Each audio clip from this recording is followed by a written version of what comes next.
Hello everyone. Today I am going to start with TCS most important topics and कुछ tips and tricks बता देती हूँ जो भी बहुत important है आपके एग्ज़ाम्स के लिए।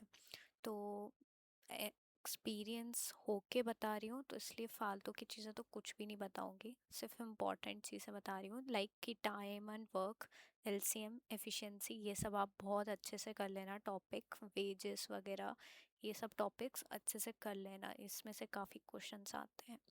सेकेंडली एक बहुत इंपॉर्टेंट चीज़ बता रही हूँ, उसको रट लेना। आपने डेफिनेटली रटी होगी, नहीं रटी होगी तो फिर प्लीज़ इसको करके ही जाना। ABCD का फॉर्मेट, लाइक जो भी आपके क्वेश्चंस आएंगे उसमें ये बहुत इंपॉर्टेंट रहेगा, और जिस तरीके से मैं लिख रही हूँ इसी तरीके से आप लोग याद करके जाना।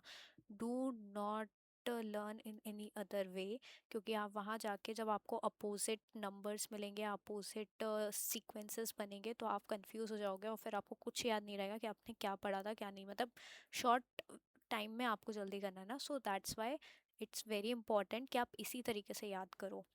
तो ABCD सीधा स्ट्रेट लिख लेना M तक, देन नीचे से स्टार्ट करना N से Z तक, 1 to 13, 14 to 26। ओके, ये ध्यान रखिएगा कि अपोजिट्स का सम 27 होता है, लाइक 13 + 14 27 आएगा। सो अपोजिट्स का सम 27।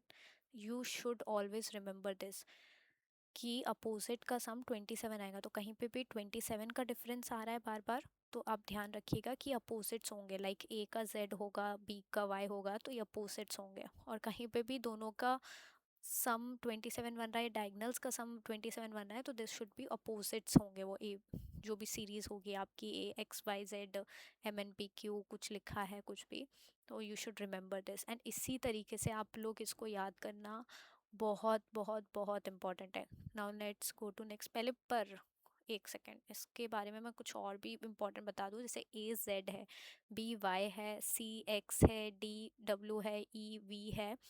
तो इसमें ये ध्यान रखिएगा, AZ तो नॉर्मली आपको याद रहेगा, BY को आप मतलब अलग अलग तरीके से याद कर सकते हो, अलग अलग तरीके से आपको इन सबको याद करना पड़ेगा। And most important thing you should remember is this only कि आपका M + N का सम 27 जाएगा। So this is the most important thing which you need to remember.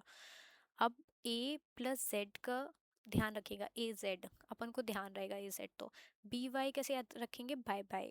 ठीक है, CX का आप कुछ बना लीजिएगा। बहुत लोगों ने बहुत कुछ बनाए थे बट वो मुझे याद नहीं रहते।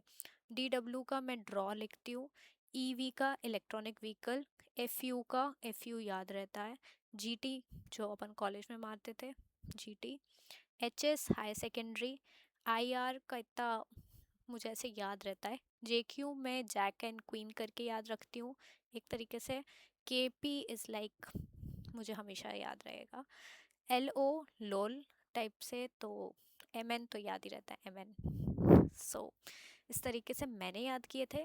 बहुत सारे तरीके होते हैं, हर एजुकेटर्स अलग अलग तरीका सिखाता है, तो आप अपना तरीका बनाओ, अपने तरीके से याद रखो, बट याद ज़रूर रखो। बहुत बहुत बहुत बहुत इम्पॉर्टेंट है। अब मैं SP नहीं, पहले इसके पहले मैं आपको कुछ और बता देती हूँ जो इससे भी ज़्यादा इम्पोर्टेंट है, तो 8th में आपने पढ़ा ही होगा। वेट,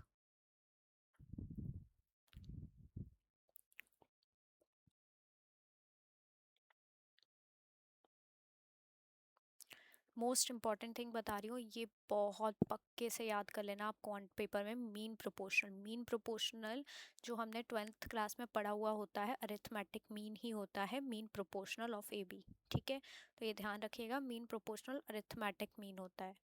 बहुत सारी जगह ऐसा आ जाता है मीन प्रोपोर्शनल, और अपन कॉलेज करने के बाद में भूल चुके होते हैं कि मीन प्रोपोर्शनल क्या होता है। सो TCS के पेपर में तो ये सब बहुत इंपॉर्टेंट है, रेस्ट पेपर में भी आपके काम आ सकता है। अब मैं थर्ड प्रोपोर्शनल बताने जा रही हूँ। थर्ड प्रोपोर्शनल इज़ लाइक, इसका कोई लॉजिक मुझे तो अभी तक नहीं मिला, लेकिन इज़ लाइक कि सिंपल आपके नॉलेज में क्या है क्या नहीं है, आपको सिंपल ट्रिक बताऊँ तो इसका आप दो स्माइली बनाओ और मतलब ऐसे जो भी आ रहे हैं आपको पैरेलली उनको मल्टीप्लाई कर दो and you will get the answer. So this is the third proportional.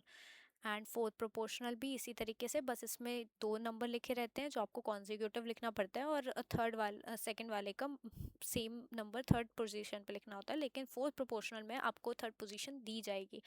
तो आप वैसे ही 2 स्माइली बनाइएगा और उनका मल्टीप्लाई करके आंसर निकाल लीजिएगा। And this is very important question, so never miss it. ये क्वेश्चंस ना ऐसे होते हैं जो इट्स लाइक कि स्कोरिंग, बिकॉज लोगों को यदि छोटा सा भी ट्रिक नहीं पता, आपको ये पता ही नहीं है कि फोर्थ प्रोपोर्शनल थर्ड प्रोपोर्शनल क्या होता है, तो आप एग्जाम में जाके क्या लिखोगे, क्या करोगे, कुछ भी नहीं कर पाओगे इस चीज़ में। तो you should know, and if you know, then keep it in mind and just do these question within 1 to 2 seconds. Okay. अब बेसिक्स ही मैं आपको वही बता देती हूँ, प्रॉफिट एंड लॉस वाली चीज़ जो आपको पता ही होगी, लेकिन okay I revise it, but इस पर इतना ध्यान देने की कोई ज़रूरत नहीं है। इन्वेस्टमेंट इनटू टाइम, आपको पता ही है क्या होता है प्रॉफिट। आप कहाँ इन्वेस्ट करते हो और कितना टाइम उसमें इन्वेस्ट करते हो, उससे आपका प्रॉफिट निकल के आता है कि आपका प्रॉफिट हो रहा है कि आपका लॉस हो रहा है। तो हमेशा इन्वेस्टमेंट जहाँ पे भी कर रहे हो आप और जहाँ पे अपना टाइम दे रहे हो, वो अफेक्टिव जगह होना चाहिए। सो बी केयरफुल। बाकी ये कुछ फॉर्मूलेज लिख लेती हूँ, देख लेना, नॉर्मली पढ़ा ही होगा। प्रॉफिट तो आपको पता ही है, selling price minus cost price, और प्रॉफिट परसेंटेज निकालना है तो divide by cost price, loss percentage निकालना है तो डिवाइडेड बाय कॉस्ट प्राइस, और लॉस क्या होता है, कॉस्ट प्राइस में से सेलिंग प्राइस माइनस करेंगे, सिंपल। सो इसमें तो कोई डाउट होना ही नहीं चाहिए। बाकी सेलिंग प्राइस मार्क प्राइस में से डिस्काउंट, अब टोटल में से डिस्काउंट माइनस कर दो तो mark price into mark price selling price आ जाएगा आपका।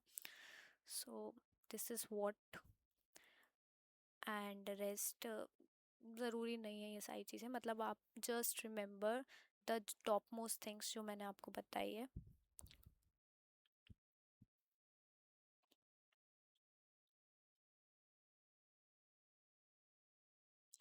ये सब मेरा लिखना भी वेस्टेज ही है, क्योंकि आपको आराम से कहीं भी थ्योरी 2 सेकंड कहीं पे भी मिल जाएगी, 8th क्लास की बुक में लिखी रहती है।